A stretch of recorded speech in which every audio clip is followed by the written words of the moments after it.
ಅದರ ಹಿಂದುಗಡೆ ಕೊಟ್ಟಂತಹ ಅಭ್ಯಾಸವನ್ನು ಸಹ ಪೂರ್ಣ ಮಾಡಿದೆ. ನಾನು ಅದನ್ನೆಲ್ಲ ಫೇಕ್ ಹಾಕ್ರಿ ಅಂತ ಹೇಳಿದೆ. ಯಾರೆಲ್ಲ ಇನ್ನೂ ಹಾಕಿಲ್ಲ ಹಾಕಬೇಕು. ಅಂದಿನ ಕೆಲಸವನ್ನ ಅಂದೇ ಮಾಡಬೇಕು. ಆಯ್ತಾ? ಅಂದರೆ ಇವತ್ತು ನೀವು ಪುಟ ಸಂಖ್ಯೆ 6 ನಿಮ್ಮ ಪಠ್ಯಪುಸ್ತಕವನ್ನು ತೆರೆಯಿರಿ. ಪುಟ ಸಂಖ್ಯೆ 6 ಇನ್ನೊಂದಿಷ್ಟು ಪಕ್ಷಿಗಳ ಇವುಗಳ ಹೆಸರನ್ನ ಹೇಳಬೇಕು. ಹೆಸರು ಕೊಟ್ಟರೆ ಇಲ್ಲಿ ಅವುಗಳನ್ನ ಹೇಳಬೇಕು ಏನು ಅಂತ ಹೇಳಿ. ಏನಪ್ಪ ಇದು? ಯಾವ ಪಕ್ಷಿ? ಕೋಳಿ, ನಂತರ ಪಾರಿವಾಳ, ಗುಬ್ಬಚ್ಚಿ, ತೋಟ, ಆಮೇಲೆ ಗುಡುಗು, ರಾಗಿ ತೆನೆ. 4 ಪಕ್ಷಿಗಳ ಜೊತೆಗೆ ಇಲ್ಲಿ ಏನ್ ಕೊಟ್ಟಾರ? ತೋಟ. ತೋಟದೊಳಗೆ ಏನೇನು ಇರ್ತಾವ? ನೀವು ಯಾರಾದ್ರೂ ತೋಟ ನೋಡಿರಿ? ಹೋಗಿರಿ ತೋಟಕ್ಕೆ? ಹೋಗಿದ್ರ ಒಳ್ಳೇದು. ಹೋಗ್ಲಿಲ್ಲ ಅಂತ ಹೇಳಿದ್ರ ಅದು ಹೆಂಗಿರ್ತೈತಿ ಕೇಳಿ ತಿಳ್ಕೊರಿ ನೀವು. ಅಂದ್ರೆ ಅಲ್ಲಿ ಹಣ್ಣು ಮತ್ತು ಹೂವಿನ ಗಿಡಗಳು ಇರ್ತಾವ. ಅದ್ರ ಮಧ್ಯೆ ಬೆಳೆಗಳನ್ನ ಬೆಳೆದಿರ್ತಾರ. ಬಾವಿ ಇರ್ತೈತಿ. ಸದಾ ಸುತ್ತೆಲ್ಲ ನೋಡಿದ್ರೆ ಹಸಿರಾಗಿರ್ತೈತಿ. ಕಣ್ಣಿಗೆ ಏನದ ಒಂದು ಸಂಭ್ರಮವನ್ನು ತಂದು ಕೊಡ್ತೈತಿ ಅಂತ ಒಂದು ಪರಿಸರ ಆ ತೋಟದೊಳಗೆ ಇರ್ತೈತಿ. ಸರಿ ಇರ್ತೈತಿ. ಇಂದಿನ ಒಂದು ಪಾಠವನ್ನು ಪ್ರಾರಂಭಿಸೋಣ. ಏನ್ ಮಾಡೋದು? ಪ್ರಾರ್ಥನೆಯನ್ನು ಮಾಡೋಣ. ಕಣ್ಣುಗಳನ್ನ ಮುಚ್ಚಿ ನನ್ನೊಟ್ಟಿಗೆ ಪ್ರಾರ್ಥನೆಯನ್ನ ಹೇಳಿ. ಸರಸ್ವತಿ ನಮಸ್ತುಭ್ಯಂ ವರದೆ ಕಾಮರೂಪಿಣಿ ವಿದ್ಯಾರಂಭಂ ಕರಿಷ್ಯಾಮಿ ಸಿದ್ಧಿರ್ಭವತು ಮೇ ಸದಾ. ನಿಧಾನವಾಗಿ ನಿಮ್ಮ ಕಣ್ಣುಗಳನ್ನ ತೆರೆಯಿರಿ. ಅದೇ ರೀತಿಯಾಗಿ ಪುಟ ಸಂಖ್ಯೆ 7 ಸಹ ತೆರೆಯಿರಿ. ಈ ಎಲ್ಲ ಚಿತ್ರಗಳು ಅಥವಾ ಪಾತ್ರಗಳು ನಿಮ್ಮ ಈ ಒಂದು ಪಾಠದೊಳಗೆ ಬರ್ತಾವ. ನಾನು ಇಲ್ಲಿವರೆಗೂ ನಿಮ್ಗೆ ಪ್ರಶ್ನೋತ್ತರಗಳನ್ನು ಯಾವುದು ಕೊಟ್ಟಿಲ್ಲ. ಸೊ ನೀವು ಪ್ರಶ್ನೋತ್ತರಗಳನ್ನ ನಿಮ್ಗೆ ಬರೆಯಕ್ಕೆ ಸಾಧ್ಯ ಆಗೋದಿಲ್ಲ ಅನ್ನೋದಕ್ಕಾಗಿ ನಾನು ಏನು ಮಾಡಿದೆ? ಕಲಿತ ಅಕ್ಷರಗಳು ಅಂತ ಹೇಳಿ ಅವುಗಳನ್ನ ನಿಮ್ಗೆ ಕೊಟ್ಟೆ. ಹೌದಾ? ಅವುಗಳನ್ನೆಲ್ಲ ಕಲಿತ್ರಿ. ಹಂಗಾದ್ರೆ ಈಗ ನೀವೇನು ಮಾಡ್ಬೋದು? ಪ್ರಶ್ನೋತ್ತರಗಳನ್ನ ನೀಟಾಗಿ ಬರೆಯಲು ಸಾಧ್ಯ ಆಗ್ತೈತಿ. ಆ ಒಂದು ಸಾಮರ್ಥ್ಯ ನಿಮ್ಗೆ ಈಗಾಗಲೇ ಬಂತು. ಅದಕ್ಕೋಸ್ಕರ ನಾನು ಏನು ಮಾಡಿದೆ? ರೇಖಾಭ್ಯಾಸ, ಅಕ್ಷರಾಭ್ಯಾಸ, ಆಮೇಲೆ ಕಲಿತೆಲ್ಲ ಅಕ್ಷರಗಳು ಅದರೊಟ್ಟಿಗೆ 1ನೇ ಪದ್ಯವನ್ನ ರಾಗವಾಗಿ ಹಾಡಿ ಅಂತ ಪ್ರಾಕ್ಟೀಸ್ ಮಾಡ್ರಿ ಅಂತ ಹೇಳಿದೆ ನಾನು. ಸರಿ, ಈಗ ಸಹಕಾರ ಪಾಠ 2. ಸಹಕಾರ. ಸಹಕಾರ ಅಂದ್ರೆ ಏನಪ್ಪ?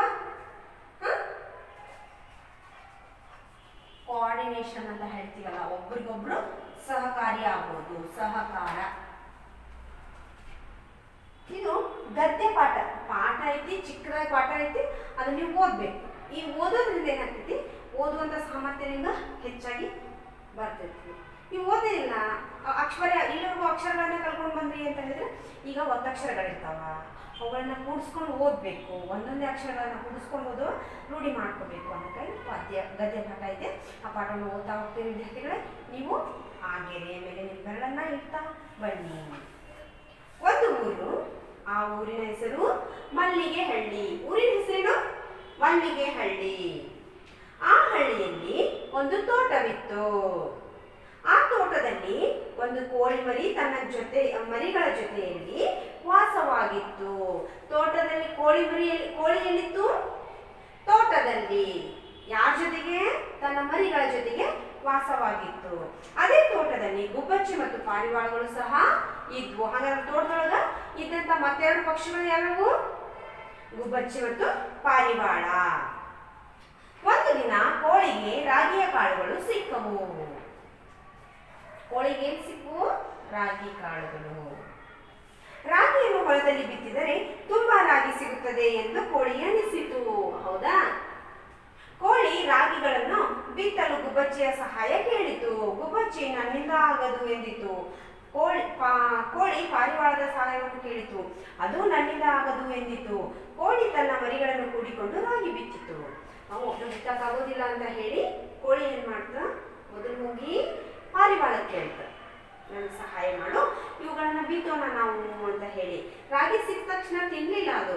ಇದನ್ನ ಬಿತ್ತಿದ್ರೆ ನಮ್ಗೆ ಹೆಚ್ಚಿಗೆ ರಾಗಿಗಳು ಬರ್ಬೋದಲ್ಲ ಅಂತ ಹೇಳಿ ಯೋಚನೆ ಮಾಡಿ ರಾಗಿ ಬಿತ್ತೋಣ ಅಂತ ಹೇಳಿ ರಾಗಿಯ ಬಿತ್ತಲು ಸಹಾಯ ಕೇಳ್ತು. ಗುಬ್ಬಚ್ಚಿನ ಕೇಳ್ತು. ಅದು ನನ್ನಿಂದ ಆಗೋದಿಲ್ಲ ಅಂತ ಹೇಳ್ತು. ಅದೇ ರೀತಿ ಪಾರಿವಾಳವನ್ನ ಕೇಳ್ತು. ಅದು ನನ್ನಿಂದ ಆಗದು ಅಂತ ಹೇಳ್ತು. ಸರಿ, ಯಾರು ಇಲ್ಲ ಅಂದ್ರೆ ನಾವು ಮಾಡ್ಕೊಳ್ಳೇಬೇಕಲ್ಲ ಅಂತ ಅನ್ಕೊಂಡು ಏನ್ ಮಾಡ್ತು? ಗುಬ್ಬಚ್ಚಿ ಕೋಳಿ ತನ್ನ ಮರಿಗಳನ್ನ ಕರ್ಕೊಂಡು ರಾಗಿಯನ್ನ ಬಿತ್ತಿತು. ಕೆಲವು ದಿನಗಳು ಕಳೆದವು. ರಾಗಿಯ ಪೈರುಗಳು ಬೆಳೆದು ದೊಡ್ಡದಾದವು. ರಾಗಿಯ ಪೈರಿನಲ್ಲಿ ತೆನೆಗಳು ಬಿಟ್ಟವು. ಆ ತೆನೆಗಳನ್ನು ಕೊಯ್ಯುವ ದಿನ ಬಂದಿತು. ಸರಿ, ಮರಿಗಳನ್ನ ಕರ್ಕೊಂಡು ಅದೇನ್ ಮಾಡ್ತು, ರಾಗಿಯನ್ನ ಬಿತ್ತು. ಕೆಲವು ದಿನಗಳ ನಂತರ ರಾಗಿಯ ಪೈರು ಬೆಳೆದು ದೊಡ್ತಾ ಇತ್ತು. ಪೈರು ಅಂತ ಹೇಳಿದ್ರೆ ಅದು ಸಸಿ ಅಂತ ಹೇಳ್ತೀವಲ್ಲ, ಅದು ಈ ರೀತಿಯಾಗಿರ್ತದೆ. ರಾಗಿ ತೆನೆ ಹಿಂಗಿರ್ತದೆ. ತೆನೆ ನೋಡ್ರಿ ಅದನ್ನು ಕಾಳುಗಳ ಈ ರೀತಿಯಾಗಿರ್ತದೆ ರಾಗಿ ತೆನೆ. ಪೈರಿನಲ್ಲಿ ತೆನೆಗಳು ಬಿಟ್ಟವು. ಆ ತೆನೆಗಳನ್ನು ಕೊಯ್ಯುವ ದಿನ ಬಂತು. ತೆನೆಗಳನ್ನ ಕೊಯ್ಯಬೇಕು ಅಂದ್ರೆ ಅದು ಮಾಗಿದೆ ಅಂತ ಗೊತ್ತಾದಾಗ ಅದನ್ನ ಕಟ್ ಮಾಡ್ಬೇಕು. ನಾವು ಕಟ್ ಮಾಡಿರೋದ್ರಲ್ಲಿರ್ತಕ್ಕಂಥ ಕಾಳುಗಳನ್ನ ಬೆರೆಸ್ಬೇಕು, ರಾಶಿ ಮಾಡ್ಬೇಕು. ತದನಂತರ ನಮ್ಗೆ ಉಪಯೋಗಿಸಕ ಅವು ಸಹಾಯ ಆಗ್ತಾವ. ರಾಗಿಯ ತೆನೆಗಳನ್ನು ಕೊಯ್ಯಲು ಗುಬ್ಬಚ್ಚಿಯ ಸಹಾಯ ಕೇಳ್ತು. ಬಿತ್ತಲು ಕೇಳ್ತಾ ಅವ್ರು ಬರ್ಲಿಲ್ಲ. ಹಾಗಾಗಿ ಕೊಯ್ಯೋ ಸಮಯದಲ್ಲಾದ್ರೂ ಬರ್ಲಿ ಅಂತ ಹೇಳಿ ಏನ್ ಮಾಡ್ತಾ, ರಾಗಿ ತೆನೆಯನ್ನು ಕೊಯ್ಯಲು ನನಗೆ ಸಹಾಯ ಮಾಡು ಅಂತ ಹೇಳಿ ಗುಬ್ಬಚ್ಚಿ ಕೇಳ್ತ. ಅದು ನನ್ನಿಂದ ಆಗದು ಅಂತ ಹೇಳ್ತ. ಮುಂದೆ ಹೋಗಿ ಪಾರಿವಾಳನ್ನು ಕೇಳ್ತು, ಅದು ನನ್ನಿಂದ ಆಗದು ಅಂತ ಹೇಳ್ತ. ಕೋಳಿ ತನ್ನ ಮರಿಗಳನ್ನು ಕೂಡಿಕೊಂಡು ರಾಗಿ ತೆನೆಗಳನ್ನು ಕೊಯ್ದಿತ್ತು, ಕಾಳುಗಳನ್ನು ಸಂಗ್ರಹಿಸಿ ಇಟ್ಟಿತ್ತು. ಮತ್ತ ಅದು ಬಿಟ್ಟಿರ್ತಲ್ಲ, ಆ ಪೈರು ಬಂದಿರ್ತಲ್ಲ, ಈಗ ಬಿಟ್ಟು ನಾಶ ಆಗೋಗ್ತೈತಿ, ಹಾಕ್ತೈತಲ್ಲ. ಅದಕ್ಕೆ ಅದನ್ನ ಏನ್ ಮಾಡ್ತದ, ತನ್ನ ಮರಿಗಳನ್ನ ಮತ್ತೆ ಸಹಾಯ ತಗೊಂಡು ಮರಿಗಳ ಜೊತೆಗೆ ಅವುಗಳನ್ನ ಏನ್ ಮಾಡ್ತದೆ, ರಾಗಿ ತೆನೆಗಳನ್ನೆಲ್ಲ ಬಿಡಿಸಿ ಕಾಳನ್ನ ಸಂಗ್ರಹಿಸಿ ಇಡ್ತು. ಒಂದು ದಿನ ಗುಬ್ಬಚ್ಚಿ ಮತ್ತು ಪಾರಿವಾಳಗಳಿಗೆ ತುಂಬಾ ಹಸಿವಾಯಿತು. ಅವು ಕೋಳಿಯ ಬಳಿ ಬಂದವು. ಅಕ್ಕ, ತಿನ್ನಲು ರಾಗಿ ಕೊಡು ಎಂದು ಕೇಳಿದವು. ಕೋಳಿ, ನೀವು ಬಿತ್ತಲು ಬರಲಿಲ್ಲ, ಕೊಯ್ಯಲು ಬರಲಿಲ್ಲ, ನಿಮಗೇಕೆ ರಾಗಿ ಕೊಡಲಿ ಎಂದು ಕೇಳಿತು. ಗುಬ್ಬಚ್ಚಿ ಮತ್ತು ಪಾರಿವಾಳಗಳಿಗೆ ತಮ್ಮ ತಪ್ಪು ತಿಳಿಯಿತು. ಅವು ನಾಚಿ ತಲೆ ತಗ್ಗಿಸಿ ನಿಂತವು. ಕೋಳಿಗೆ ಅಯ್ಯೋ ಪಾಪ ಎನಿಸಿತು. ರಾಗಿಯನ್ನು ಕೊಟ್ಟಿತು. ಕೆಲವು ದಿನಗಳ ನಂತರ ಏನಾಯ್ತು, ಪಾರಿವಾಳ ಮತ್ತು ಗುಬ್ಬಚ್ಚಿಗೆ ತುಂಬಾ ಹೊಟ್ಟೆ ಹಸಿತು. ಎಲ್ಲಿಯೂ ಆಹಾರ ಸಿಗಲಿಲ್ಲ. ಆ ಸಮಯದಲ್ಲಿ ವಾಪಸ್ ಏನ್ ಮಾಡ್ತದ್ರು, ಕೋಳಿ ಹತ್ರ ಬಂತು. ಅಕ್ಕ, ನಮ್ಗ ಹಸಿವಾಗಿದೆ, ತಿನ್ನಲು ಕಾಳು ಕೊಡ ಅಂತ ಕೇಳಿದ್ವು. ಅವಾಗ ಕೋಳಿಗೆ ಬಹಳ ಸಿಟ್ಟು ಬಂತು. ಅದರದ್ದು ಸಿಟ್ಟನ್ನ ತೋರಿಸ್ತಿಲ್ಲ. ಏನ್ ಹೇಳ್ತು, ನಿಮ್ಮನ್ನು ರಾಗಿ ಬಿತ್ತಲಿಕ್ಕೆ ಕರೆದೆ ಬರಲಿಲ್ಲ, ಕೊಯ್ಯಲು ಕಬ್ಬು ಕರೆದೆ ಬರಲಿಲ್ಲ, ಈಗ ನಾನು ನಿಮ್ಗೆ ರಾಗಿ ಕೊಡ್ಬೇಕ ಅಂತ ಕೇಳ್ತ. ಕೇಳಾದ್ಮೇಲೆ ಅವುಗಳ ಮುಖಗಳನ್ನ ನೋಡಿದಾಗ ಹಸಿವಿನಿಂದ ಇರ್ತಕ್ಕಂಥ ಗುಬ್ಬಚ್ಚಿ ಮತ್ತು ಪಾರಿವಾಳದ ಮುಖವನ್ನು ನೋಡಿದಾಗ ಕೋಳಿಗೆ ಅಯ್ಯೋ ಪಾಪ ಅಂತ ಅನಿಸ್ತ. ಅಯ್ಯೋ ಪಾಪ ಅಲ್ಲ, ಹಸಿವಾಗಿತ್ತು ಅಂತೇಳಿ ಏನ್ ಮಾಡ್ತಿರ್ತದ, ಕಾಳುಗಳನ್ನ ಕೊಡ್ತು. ಆವಾಗ ಗುಬ್ಬಚ್ಚಿ ಮತ್ತು ಪಾರಿವಾಳಗಳಿಗೆ ತಮ್ಮ ತಪ್ಪು ತಿಳಿಯಿತು. ಅವು ನಾಚಿಕೆಯಿಂದ ತಲೆ ತಗ್ಗಿಸಿದವು. ನಾಚಿಕೆಯಿಂದ ತಲೆ ತಗ್ಗಿಸಿ, ನೀನು ಹೇಳಿದ್ದು ಸರಿ ಅಕ್ಕ, ನಾನು ನಿಮ್ಗೆ ಹೆಲ್ಪ್ ಮಾಡಲಿಲ್ಲ, ಈ ಸಹಾಯನ ಮಾಡಲಿಲ್ಲ ಅಂತ ಹೇಳಿ ಅನ್ಕೊಂಡು. ಸರಿ, ಹಾಗಾದ್ರೆ ನಾವೇನ್ ಮಾಡ್ಬೇಕು, ಇದರ ನೀತಿ ಏನು? ಕಷ್ಟಪಟ್ಟರೆ ಮಾತ್ರ ನಮ್ಗ ಫಲ ಸಿಗೋದು. ಕೆಲಸ ಮಾಡ್ದೇನೆ ಫಲಾಪೇಕ್ಷೆ ಮಾಡಬಾರ್ದು. ಆ ಅಪೇಕ್ಷೆನ ನಾವು ಇಟ್ಕೊಳ್ಬಾರ್ದು. ನಮ್ಗೆ ಸಿಕ್ಕಿಲ್ಲ, ನಮ್ಗೆ ಕೊಡ್ಲಿಲ್ಲ ಅಂತ ಹೇಳಿ. ನಾವು ಶ್ರಮ ಪಟ್ಟಿದ್ವಿ ಅಂದ್ರೆ ಫಲ ಸಿಗ್ತೈತಿ ಅಲ್ಲ. ಸೊ ಈಗ ಪಾಠವನ್ನ ಒಂದೆರಡು 2 ಸಾರಿ ಓದ್ಬೇಕು.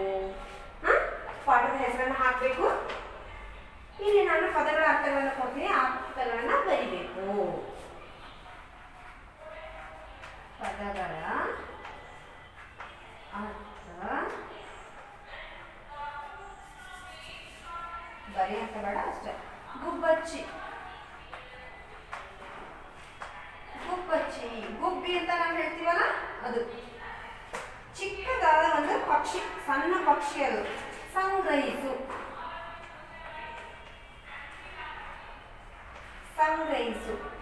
ಒಟ್ಟುಗೂಡಿಸು,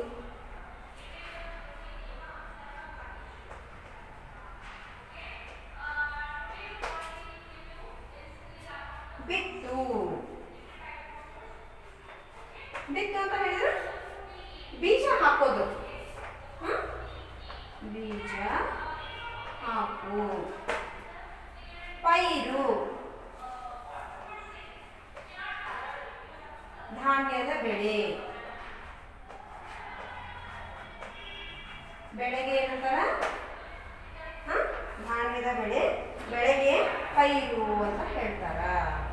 ಸರಿ, ಏನ್ ಮಾಡ್ಬೇಕು, ಪದಗಳ ಅರ್ಥ ಪಾಠದ ಹೆಡಿಂಗ್ ಹಾಕಬೇಕು. ಪದಗಳ ಅರ್ಥ ಅಂತ ಹೇಳಿ ಈ 4 ಪದಗಳ ಅರ್ಥಗಳನ್ನ ನಿಮ್ಮ ಫೇಸ್ಬುಕ್ಕಿಗೆ ಹಾಕಬೇಕು.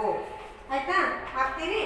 ನಂತರ ಪ್ರಶ್ನೆಗೆ ಉತ್ತರಿಸಿ. ಹಳ್ಳಿಯ ಹೆಸರೇನು?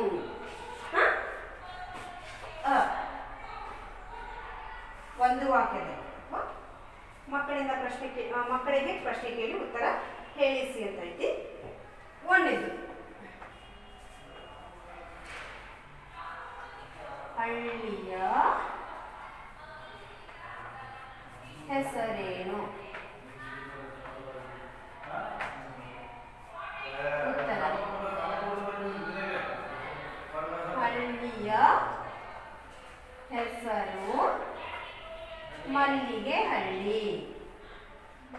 ಮಲ್ಲಿಗೆ ಹಳ್ಳಿ. ಈ ರೀತಿಯಾಗಿ ಪ್ರಶ್ನೆ. ನಾಳೆ ಜಾಗ ಇಲ್ಲ, ಸೊ ನಾನು ಕೆಳಗಡೆ ಬರ್ತೀನಿ. ನೀವೇನು ಮಾಡಿ ಮುಂದೆ ಬರ್ಕೊಂಡು ಹೋಗಿ. ಆಯ್ತಾ ವಿದ್ಯಾರ್ಥಿಗಳೇ? ನಂತರ 2 ಇದರ ಬಲ್ಲ 2. ನಾನು ಇಲ್ಲಿ ಉತ್ತರವನ್ನು ಮಾತ್ರ ಬರ್ತೀನಿ, ನೀವು ಪ್ರಶ್ನೆ ಜೊತೆ ಉತ್ತರ ಬರೀಬೇಕು. ಇಲ್ಲಿ ಬರ್ತೀನಲ್ಲ, ಪ್ರಶ್ನೆ ನಂತರ ಉತ್ತರ ಬರೀಬೇಕು. ನಾನು ಉತ್ತರಗಳನ್ನು ಮಾತ್ರ ಬರಿತೀನಿ. ಇಲ್ಲಿ ಉತ್ತರ ಇಲ್ಲಿ ನೋಡಬೇಕು, ಪ್ರಶ್ನೆಯನ್ನು ನಿಮ್ಮ ಪಠ್ಯಪುಸ್ತಕದಲ್ಲಿ ನೋಡಿ ಬರಿಬೇಕು. ಬರಿತೀರಲ್ಲ? ಕೋಳಿ ಎಲ್ಲಿ ವಾಸವಾಗಿತ್ತು? ಕೋಳಿ ತೋಟದಲ್ಲಿ ವಾಸವಾಗಿತ್ತು.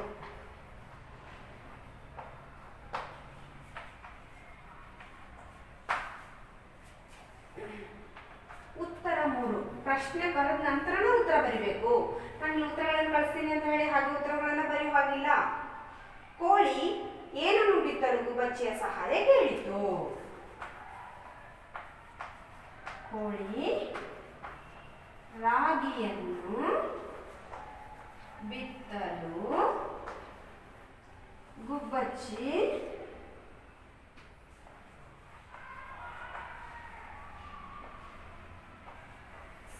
ಸಹಾಯ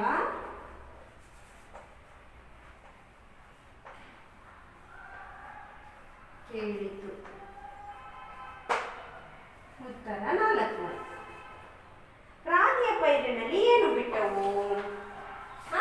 ರಾಗಿಯ ಪೈರಿನಲ್ಲಿ ಏನು ಬಿಟ್ಟವು? ತೆನೆ. ರಾಗಿಯ ಪೈರಿನಲ್ಲಿ ತೆನೆ ಬಿಟ್ಟವು. ಉತ್ತರ 5. ಕೋಳಿ ಯಾರನ್ನು ಕೂಡಿಕೊಂಡು ರಾಗಿ ತೆನೆಗಳನ್ನು ಕೊಯ್ದಿತು? ಕೋಳಿ ಮರಿಗಳನ್ನು ಕೂಡಿಕೊಂಡು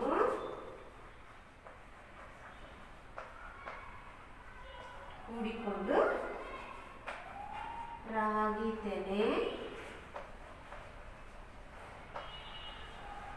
ಕೊಯ್ದಿತು.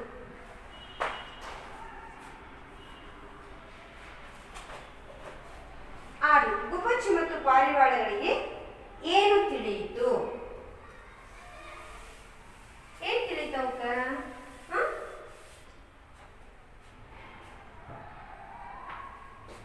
ಉತ್ತರ 6. ಗುಬ್ಬಚ್ಚಿ ಮತ್ತು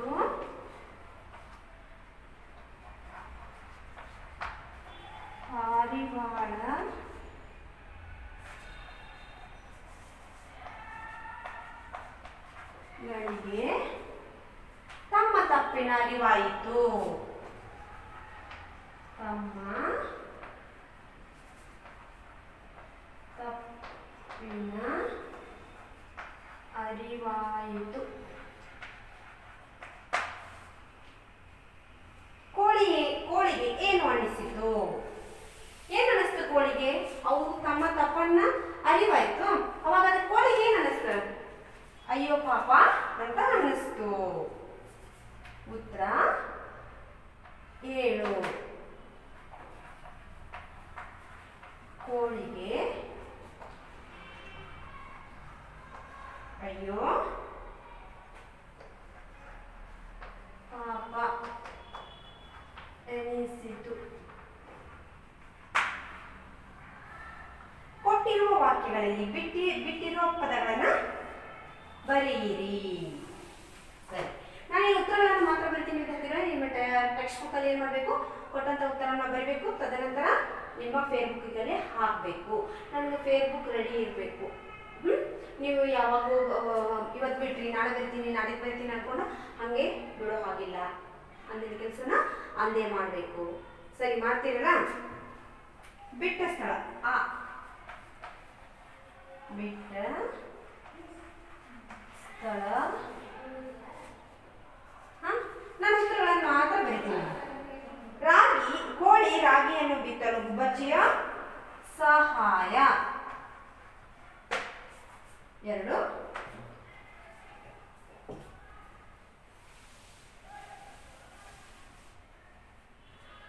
ಕೋಳಿ ತನ್ನ ಮರಿಗಳನ್ನು ಕೂಡಿಕೊಂಡು ಡ್ಯಾಶ್ ಬಿತ್ತಿತು.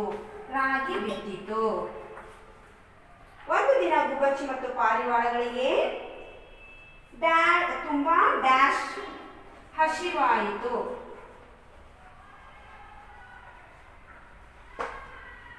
4. ಡ್ಯಾಶ್ ಮತ್ತು ಪಾರಿವಾಳಗಳಿಗೆ ತಮ್ಮ ಡ್ಯಾಶ್ ಬಿತ್ತು.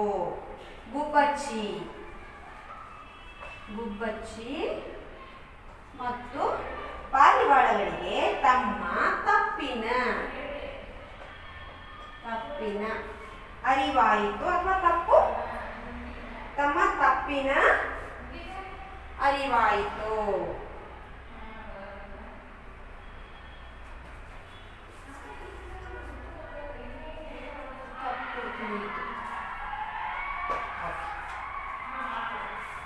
ಚಿತ್ರಗಳಿಗೆ ಸೂಕ್ತ ಬಣ್ಣ ತುಂಬಿಸಿ. ನೀವೇನ್ ಮಾಡಬೇಕು? ಈ ಚಿತ್ರಗಳನ್ನ ತೆಗಿಬೇಕು, ಇವುಗಳಿಗೆ ಹೆಸರನ್ನ ತೆಗಿಬೇಕು. ಚಿತ್ರ ತೆಗೆದು ಬಣ್ಣ ಹಾಕು. ನೀವು ಟೆಕ್ಸ್ಟ್ ಬುಕ್ನಲ್ಲೂ ಹಾಕಬೇಕು, ಫೇಸ್ಬುಕ್ನಲ್ಲೂ ಚಿತ್ರಗಳನ್ನ ತೆಗಿಬೇಕು.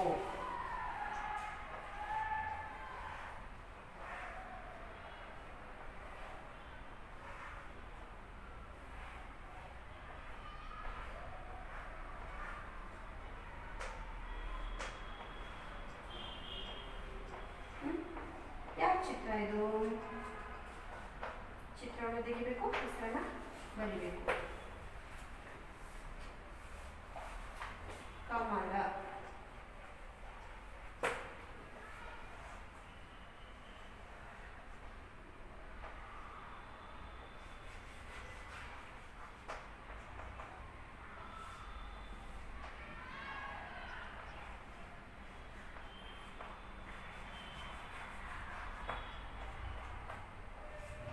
ಏನಿದು? ಗಜ್ಜರಿ.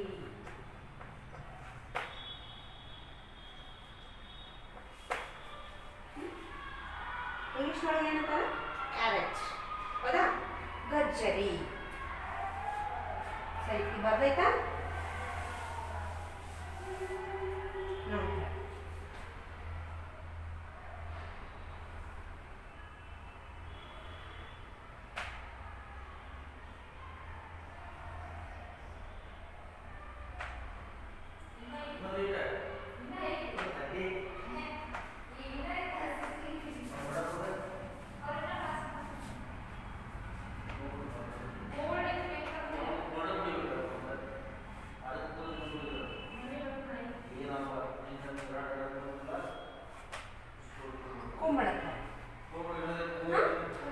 ಹೆಸರು ಬರಿಬೇಕು, ಇವಕ್ಕೆ ಕಲರ್ನ ಕೊಡಬೇಕು. ಕುಂಬಳಕಾಯಿ.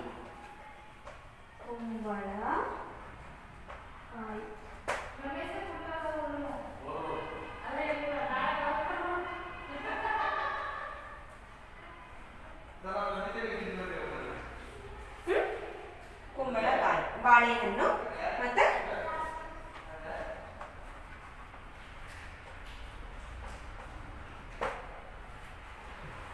ಸರಿ.